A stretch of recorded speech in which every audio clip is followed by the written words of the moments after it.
આકાશવાણી અમદાવાદ વડોદરા. હવે સાંભળશો પાટણ જિલ્લાનો સમાચાર પત્ર. લેખક રમેશ સોલંકી. પાટણ જિલ્લામાં આદ્યશક્તિમાં અંબાની આરાધનાનું પર્વ નવલા નોરતાનો આજથી શુભારંભ થઈ રહ્યો છે. નવરાત્રી મહોત્સવને લઈને ધર્મ, શ્રદ્ધા અને ભક્તિના વાતાવરણ વચ્ચે પાટણ જિલ્લામાં શહેર અને ગામડા, સોસાયટી, મહોલ્લા, પોળ અને પાર્ટી પ્લોટ સર્વત્ર તૈયારીઓને આખરી ઓપ અપાઈ ગયો છે. આસો સુદ એકમની નોરતાની પહેલી રાતથી જ સંગીત મળ્યા તાલે માતાજીના ગરબે રમવા ખેલૈયાઓમાં અનેરો આનંદ, ઉમંગ અને થનગનાટ પ્રવર્તી રહ્યો છે.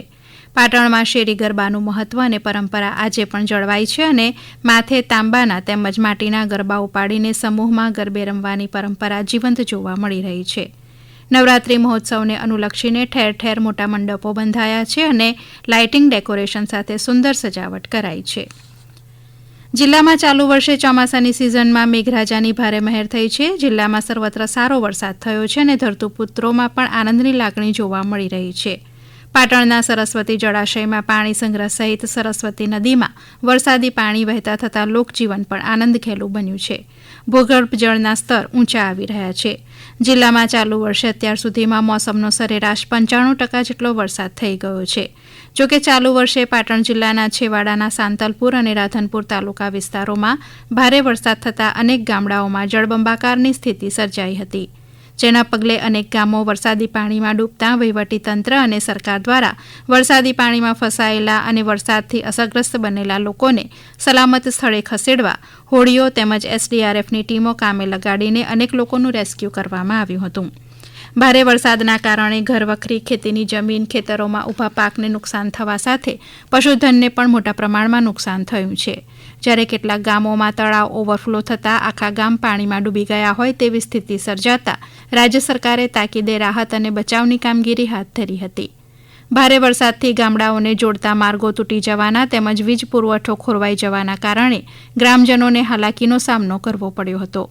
જોકે હવે સરકારી તંત્ર દ્વારા યુદ્ધના ધોરણે ટીમો કામે લગાડીને રોડ રસ્તા રિપેરિંગની કામગીરી સાથે રાધનપુર અને સાંતલપુરના 118 ગામો પૈકી મોટાભાગના ગામોમાં વીજ પુરવઠો કાર્યરત કરી દેવાયો છે.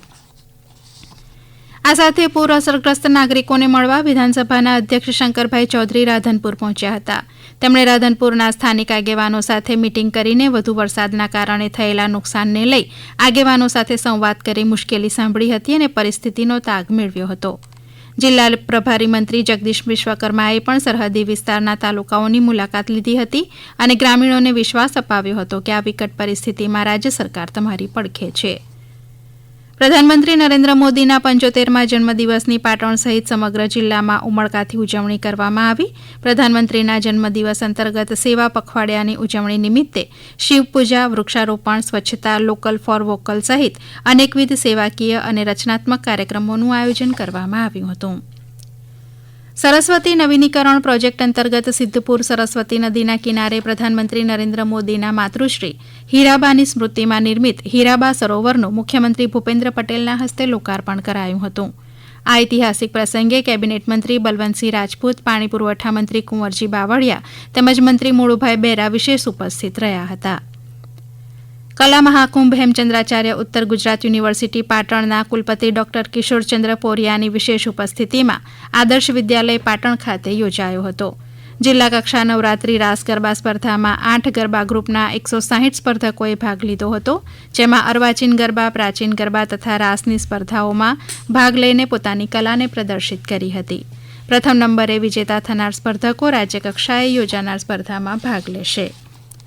પાટણ જિલ્લામાં 76મા જિલ્લા સ્તરીય વન મહોત્સવની ઉજવણી પાટણ ખાતે કેબિનેટ મંત્રી બળવંતસિંહ રાજપૂતની અધ્યક્ષતામાં કરવામાં આવી.